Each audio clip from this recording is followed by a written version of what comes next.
Jean-Baptiste Bokoto Apanda, bonjour. Bonjour. Vous avez publié récemment aux éditions L'Harmattan dans la collection Écrire l'Afrique, une histoire de violence. Je suis Charlie au Congo. Avant de nous expliquer un peu ce titre intrigant et ce qui se cache derrière, est-ce que vous pouvez vous présenter, s'il vous plaît? Je m'appelle Jean-Baptiste Bokota Panda.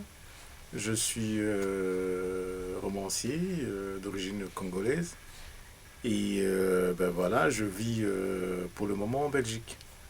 Voilà. Alors pourquoi avoir écrit une histoire de violence? J'ai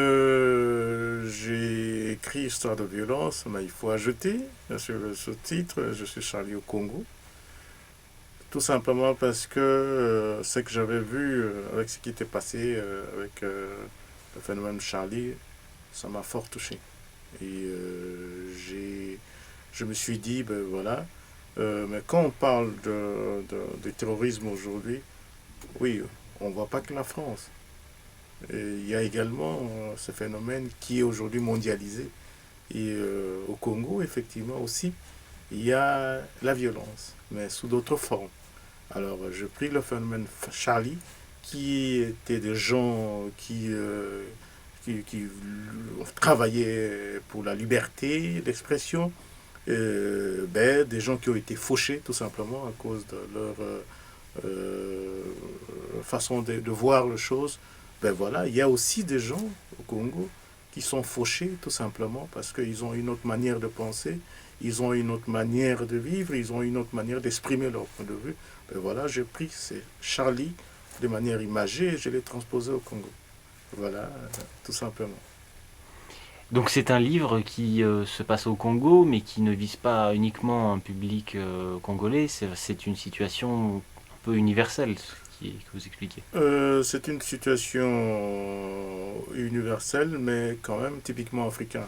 Parce que je le mets dans un contexte africain. C'est un roman. Hein. Hmm. C'est un roman où le personnage principal s'appelle Dago.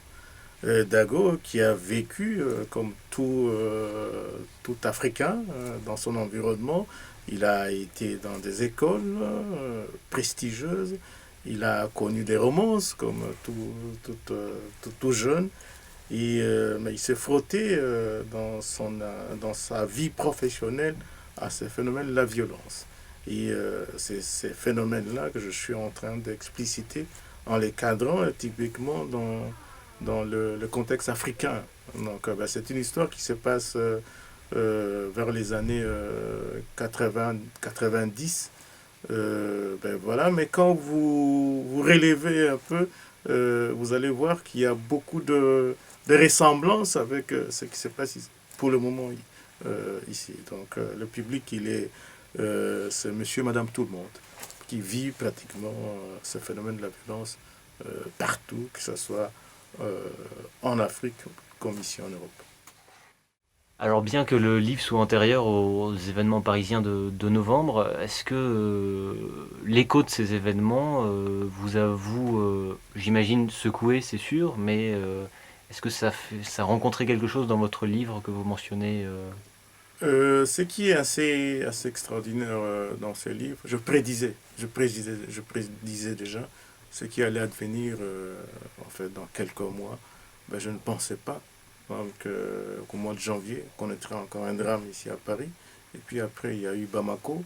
Et puis après, il y a eu Goma. Et puis après, il y a d'autres.